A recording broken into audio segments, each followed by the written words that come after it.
verse again.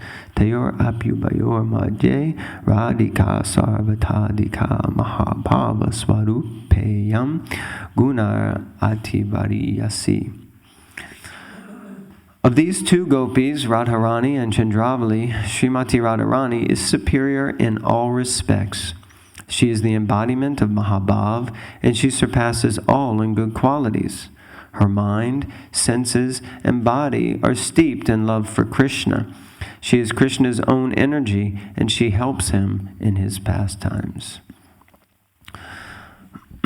So, very deep and advanced topic matter being discussed here in the pages of the the Charitamrita. This chapter or section is giving the confidential reasons for Sri Chaitanya Mahaprabhu's appearance in this world, which we just celebrated about a week ago, and I was just sharing with Shruti Dharma Prabhu how inspiring it was to see pictures of Shri Shri Radha Gokulananda and Sitaram Lakshman Hanuman's altar on Gaur Purnima Day with the Rath cart sort of theme, and Jai Nitai on either side and Lord Jagannath in the middle of the altar.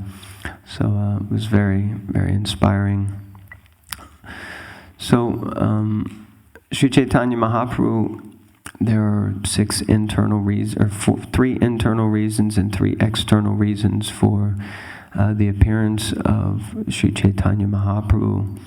And the primary of each of those is the internal reason is to taste the love that Srimati Radharani, Sri Krishna's eternal consort, is feeling for Krishna.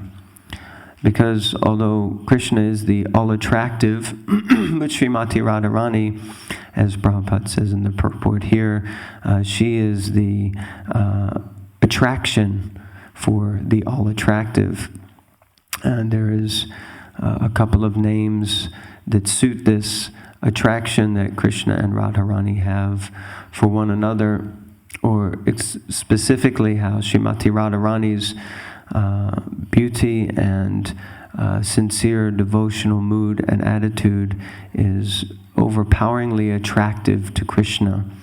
So as we know, Krishna has the name Madan Mohan, which means that Krishna is the attractor or the bewilderer or the charmer of Madan.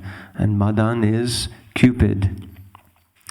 But it's explained that Krishna is not only attracting or bewildering the mind of Cupid.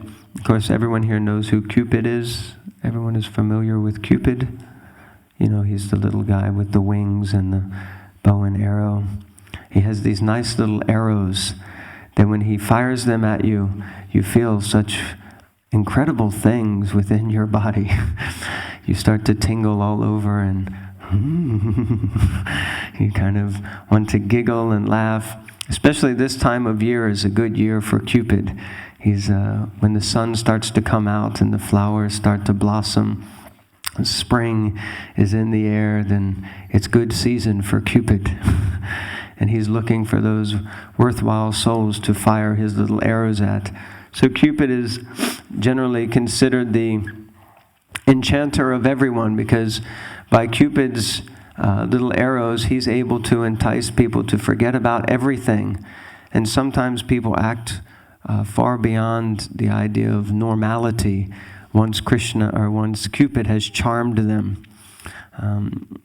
Living in central London, you get to see this type of activity regularly, especially when you walk to the temple at 4 a.m. You see all of Cupid's fallouts in the middle of the streets, being overwhelmed by the charm of Cupid G. So Cupid is very powerful in his ability or capacity to be able to charm the living entities. So therefore Krishna is very powerful that he's able to charm or bewilder or entice Cupid. I thought that was peacocks, but it's not. Almost. So So Krishna is so powerful that he can charm Cupid, and as we chant every morning in the Govindam prayers, that Krishna is not only charming one Cupid, but he has the capacity to charm thousands. Kandarpa Koti. He can charm thousands of Cupids. So he's so powerful that his capacity to entice and to attract the charmer of all the conditioned living entities is that he can do that thousands and thousands of times over. So Krishna is so attractive. So this is his name, Madan Mohan. Srimati Radharani, her name is Madan Mohan Mohini. That's because she can attract the attractor of thousands of Cupids. So her beauty and her charm and her capacity to allure or entice Krishna is even more powerful. And this is why Srimati Radharani is always getting the opportunity to stand next to Krishna, eternally assisting him in his pastimes, because her love for Krishna is so powerful, her dedication to Krishna is so overwhelming that Krishna becomes completely enamored by her. Krishna is purchased by the love of Srimati Radharani. And therefore, Krishna is desiring to know and understand what is it that she must be experiencing in her love for me. What is it that Srimati Radha... And we should all also be desiring to have this question answered. We should be wanting to know, how is it that Srimati Radharani is feeling in her deep love for Krishna? What is it that is pulling and drawing and convincing her to surrender everything, even against ethical or moral custom, to serve Krishna, to endeavor to please Krishna? What is her mood? What is it? How is it that Srimati Radharani is feeling? It's described that Srimati Radharani explains that if in order to please Krishna, I am willing to do anything. And even if my pain, even if some pain to me causes Krishna pleasure, then I'm willing to go through that pain just simply to give Krishna pleasure. So this is quite extreme.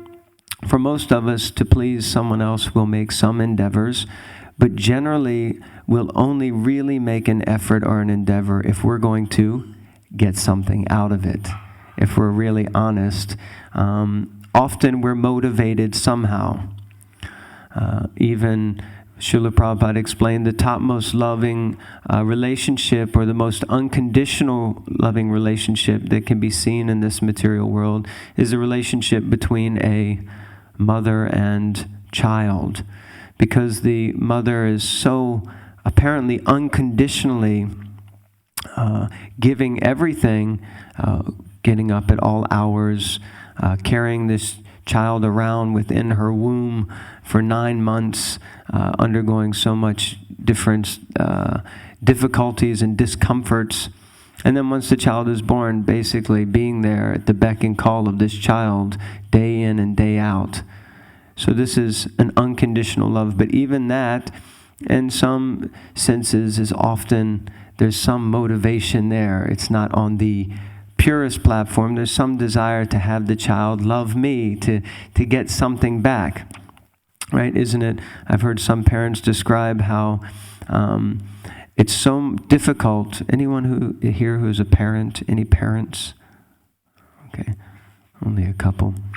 So we know that it can be very difficult raising children, and they often say that all the difficulty that you go through, it's worth it once the child looks at you and smiles.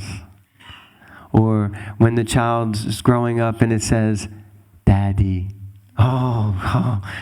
So we're actually desiring to have that kind of loving reciprocation. But in one sense, it's not pure. If the child just continues to throw up on you for the rest of its life, then will you still have the same complete love and devotion? Or will you come to a point where you think, maybe it's time to get rid of this, move on?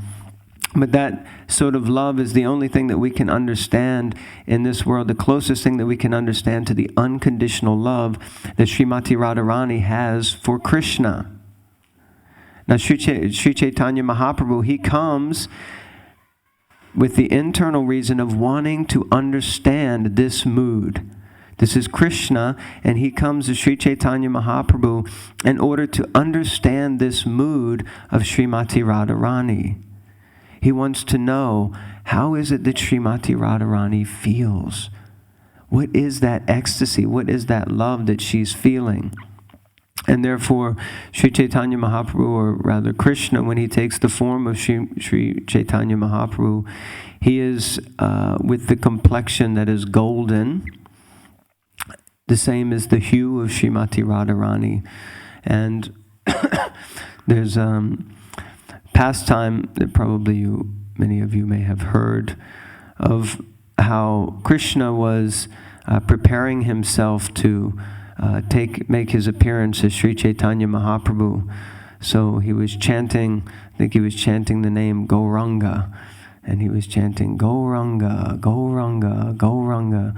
And as he was chanting and chanting, he began to manifest this Gauranga form. His form became golden in complexion, like the molten golden hue of Srimati Radharani. The love of Srimati Radharani was coursing, and he was meditating on her, and he was chanting Gauranga, Gauranga, Gauranga. And he took on this form, and Srimati Radharani could hear this voice, and she was thinking, this sounds like Krishna, and he's calling out this name. And she went to see, and when she got there, she heard Krishna's voice. She could recognize Krishna's voice, but it didn't look like Krishna, because Krishna had taken on this golden complexion.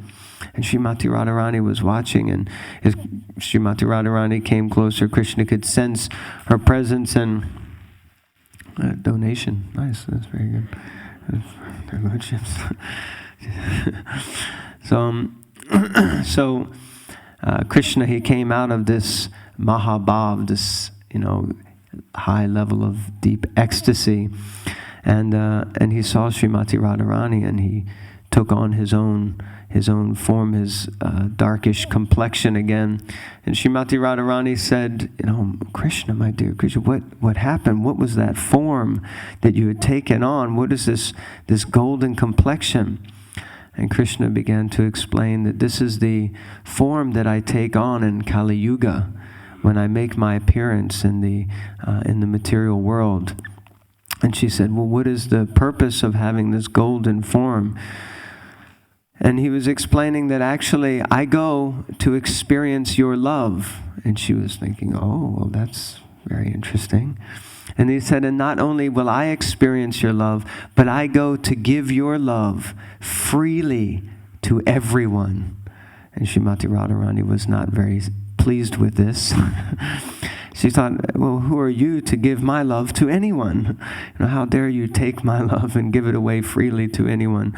But Krishna said, but this is the mercy that I bestow upon the fallen conditioned souls, that everyone in Kali Yuga, after the appearance of Sri Chaitanya Mahaprabhu, will be given the opportunity to actually take to the process by which one can actually come to the understanding of the love that Srimati Radharani has for Krishna. And that is the process that all of us have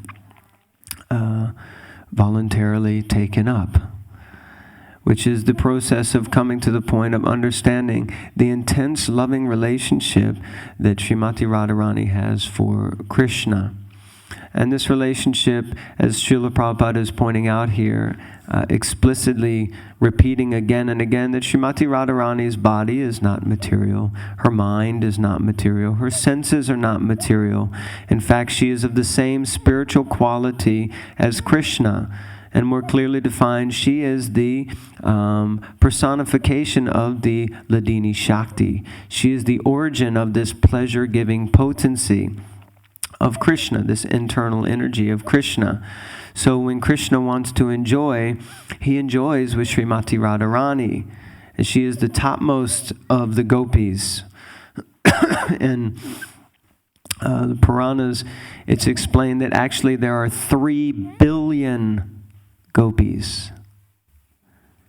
3 billion gopis. It's explained in the Puranas. And of these, we know that Krishna, he marries 16,108 wives, all of whom are also principal gopis who've taken on a form specifically for the pastimes in Dwarka. And of these 16,108, there are 108 principal gopis. And of these 108, there are 8 primary gopis who are engaged in the specific service of Krishna. And of these 8, as is being described here, there are 2 gopis who are the closest to Krishna. And those 2 gopis are Srimati Radharani and Chandravali, which is an interesting concept. Of course, the concept of having more than one personality being close to Krishna is not unusual. But the concept, if you go deeper and understand that actually Chandravali and Srimati Radharani are competitors. So this is an interesting concept. In spiritual life, there's competition. And it can become quite heated competition sometimes, that they're actually biting for the love of Krishna, for the attention of Krishna. And so much so, in Nectar of Devotion, Srila Prabhupada explains that sometimes the gopis from Radharani's camp, they will kind of curse Krishna and say very harsh things to him and explain to him that anyway, you should just go away from here. You're just in love with Chandravali. So anyway, get out of here before you break our Srimati Radharani's heart. You should just disappear. So can understand that at the, it's not that we could go on the altar and say, Krishna, just get out of here. But in this deep conjugal loving relationship with Krishna, one can have certain type of exchanges.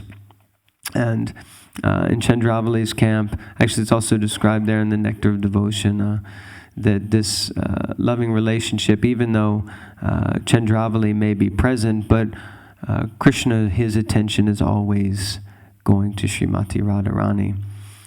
But this idea of competition or having 2 camps, it seems an interesting concept. There's one letter that Srila Prabhupada had written to one of his disciples named Atreya Rishi. I'm not sure if anyone is familiar with this letter or this conversation, but Srila Prabhupada often discusses how there can be differences of opinion within devotional service. That it's not that one perspective is necessarily, in a sense, absolute. But in this letter, it's very interesting. I find it very inspiring. How Atreya Rishi, he writes to Srila Prabhupada, and you don't see Atreya Rishi's Prabhu's letter, but through the letter that Srila Prabhupada responds with, you can understand what must have been in the letter. And it's intriguing how Srila Prabhupada starts off by thanking Atreya Rishi for responding or writing to him and bringing up such important points. And then he says, I have noted your points and I would like to respond. And you can tell that what Atreya Rishi Prabhu must have done is he wrote to Srila Prabhupada complaining about some of his god brothers and god sisters and their lack of ability to manage things properly, and the fact that they have disagreements. And Atreya Rishi was saying that this is impersonalism. They should all have one perspective, and we should all get along, and we should all agree on everything. And obviously these personalities are neophyte and impersonally conditioned, and that's why they're having these disagreements. But Srila Prabhupada said, actually, this is not impersonalism.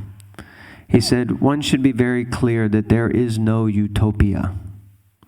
There is no perfect world. There is no perfect society. We shouldn't think that things are going to occur perfectly as we want perfection. Because our idea of perfection may be different from someone else's idea for perfection. Or the capacity that I have to create or develop perfection may be distinctly different from another person's capacity to develop or create that idea of perfection. So Srila Prabhupada says, first, do not think that there is any utopia. There is no utopia. He said, even in the spiritual world, there are different camps.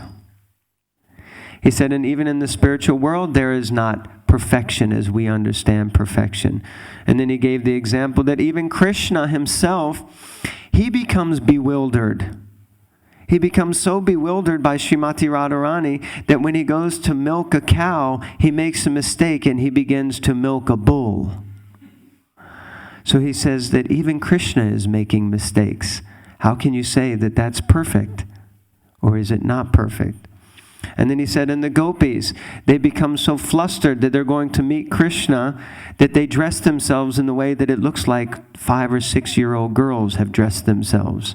And they put kumkum in the wrong places, and their mascara is smeared, and their, saris are falling off. He said, so this also is not perfection. And he says that even in the spiritual world, there is envy. Even there is envy in the spiritual world. He says, but the envy in the spiritual world is not like the envy here, where there may be different camps, and the motivation is to prove one's side is correct over another. Srila Prabhupada explains in that letter that in the spiritual world there are different camps, but their motivation is simply to please Krishna. So one gopi may think, oh, look, she did better than me. Oh, I must do better now to try to capture Krishna's attention. I must increase my devotional service. I must improve my devotional service to Krishna. What can I do? How can I expand my boundaries? How can I stretch my limitations to please and attract Krishna, just like this other person has done? So Prabhupada begins correcting Atreya Rishi's, Prabhu's motivation. He says, so this is not impersonalism. He said, actually thinking that there is utopia and that everyone should get along and everything should be perfect, he said, this is impersonalism. Why? Because everyone is an individual person. Every living entity is a distinct individual person with individual needs, individual desires, and individual requirements. So to think that there's going to be one understanding amongst everyone is impersonalism. And then he went on to encourage Atreya Rishi. He said, so, just because there is some disagreement amongst your godbrothers or some fault, he said, you should understand that there is no fault amongst any of your godbrothers. He said, the only fault is that they've given up everything in the sacrifice and service of the Supreme Personality of Godhead. This is the only thing, that they've tried to give up everything in order to serve Krishna. He said, and every single devotee, he said, they're better than anyone. He said, they're better than kings, all of them. So we should always have the deepest respect for each and every devotee. And he said, so first you should set the example. First you should show how to cooperate and act in such a humble mood. And then such a big leader as yourself will be able to lead the way for everyone else. But first you should set this example. So anyway, I just wanted to share that because I think it's very powerful instruction that Srila Prabhupada gives. And we can understand this principle of there being different camps, that, people may have different perspectives, or there may be other groups or individuals who approach Krishna in a different way, or who may be biting for Krishna's love. Of course, we want to be able to put our devotional bhakti credits on the table and purchase Krishna, but Krishna can be purchased by everyone. If our love, or as the Shradavana Hey, if our faith is strong enough, then we can purchase Krishna. And Krishna can be purchased by anyone. He comes as Sri Chaitanya Mahaprabhu to show that anyone can come to this platform. We can follow in the footsteps of Sri Chaitanya Mahaprabhu, and we can actually come to the point of pure love for Krishna. So we should be very careful because, of course, in the spirit, we may say, Chandravali's camp, like this, like that. But if we kind of, especially amongst devotees, if we begin to criticize and condemn or blaspheme or develop bad consciousness about devotees who may have a different perspective, within everything, there's the left-wingers and the right-wingers, right? There's always those who are very liberal, and then those who are very, very strict, and things have to be X, Y, and Z. So we have to be careful, because there can be different camps. And Krishna can be happy in, just like in the Rath Yatra festival, he was dancing in all the kirtan parties. Or in the Ras-lila, he's dancing with everyone. Although everyone is thinking, oh, he's only dancing with me. But when that mood crept in, when everyone started to really think, I've captured Krishna, it is only me, and I've got Krishna, what did Krishna do? He split. He left. Why? What does Prabhupada say in the Krishna book? Why did he leave? Because of pride. Krishna doesn't support pride within his devotees. So when that pride was arising, even though the pride was based that I've captured Krishna, but because it was tinged with this idea that I have captured Krishna over and above everyone else, so therefore I must be the best, then he's out of there. He's not interested anymore. So like that. And Srimati Radharani, the mood of Srimati Radharani is not that she's just keeping Krishna to herself, but Srimati Radharani is always bringing others to the service of Krishna. In the same way, sometimes we may get some service for Krishna, and we kind of hold on to it and maybe even keep other people out. But we should be encouraging others to come in and take up the service. We should always have space to bring new people in, give them something to do. Not that we just get stuck in something. There should always be movement and flow, bringing new people in. There's unlimited service. Unlimited service. So we should always have this mood of Srimati Radharani and the gopis to bring new people in. Introduce them to Krishna. Bring them to Krishna. Engage them in service of Krishna. Hoping, praying that they become a more dear servant of Krishna than me. That they can actually become someone who takes on more service and can offer something nicer to Krishna than me. Right? I think Srila Prabhupada explained that Bhaktisiddhanta Saraswati Thakur, his mood was he was hoping and praying that his disciples would become better gurus or better servants of the Supreme Lord than he was. This is the proper mood of a servant. That what we want isn't to be the best, to be in the center, but we want others to come forward and serve Krishna. Even if it means we kind of get pushed to the side a little bit. But what we want is for Krishna to be pleased. Like this statement that Srimati Radharani, she says, even if my pain causes Krishna pleasure, then that pain becomes my greatest pleasure. That becomes my ecstasy. And the pastime that's explained to describe that is how Srimati Radharani, because she has to go and see Krishna in the dark of night, sneak out and go and see him, that she has to be very careful, because if she's sneaking out and she makes any noise, then who will hear her? Jatila. And if Jatila hears her, then she will capture and she will know, you're going to meet that boy Krishna. So she has to be exceptionally clever and super quiet. And it's described that in order to prepare herself to be able to sneak out, because she has to walk through the forest. And you can imagine climbing out the window and walking through the forest. You know, you're going to step on so many stones and twigs and, thorns and things like this. So it's described that in order for Srimati Radharani to prepare herself to be able to go and meet Krishna without getting captured, why? To go and meet Krishna for his pleasure.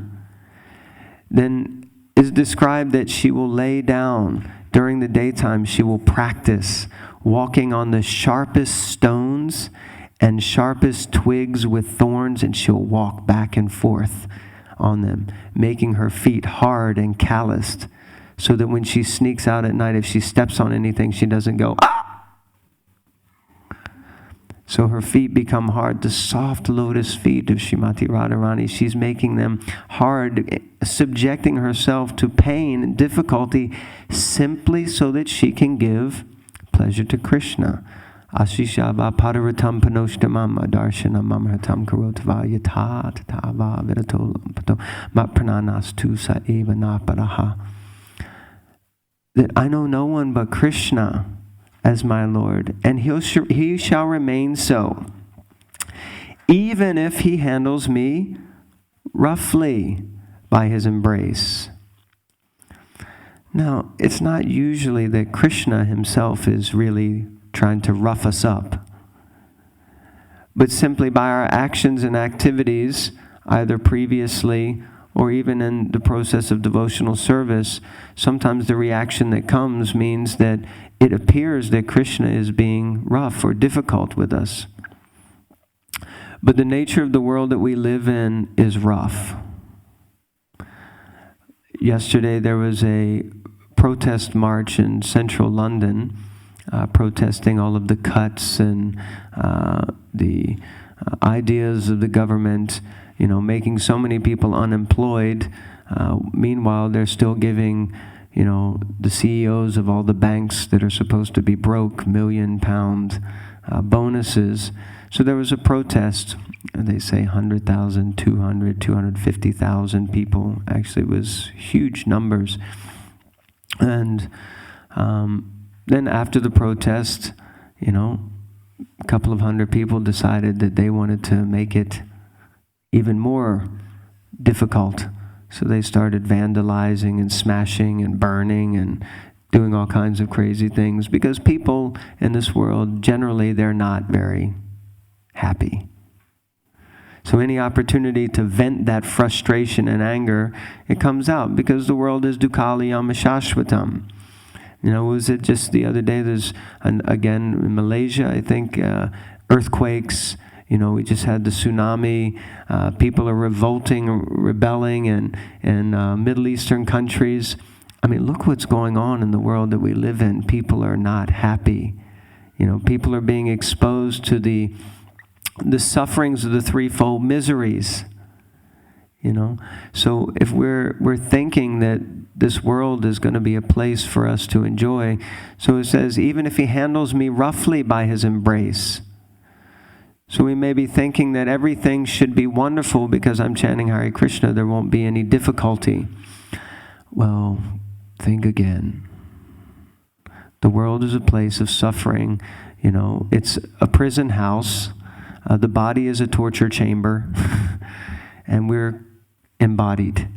We're caught inside of it. So these things are going to go on in the world that we live in. We shouldn't live in any illusion that it won't. But what should happen is when these distresses and difficulties come, we should take shelter of Krishna. We should understand that, yes, I'm in the material world where all of these things happen. And I shouldn't fall into any idea of false security or illusion that everything's going to be okay. Because it's not. At any moment, anything could happen, and we could all be ripped right out of our happy little situation and be put into deep despair. But the testing moment will be when that happens to us.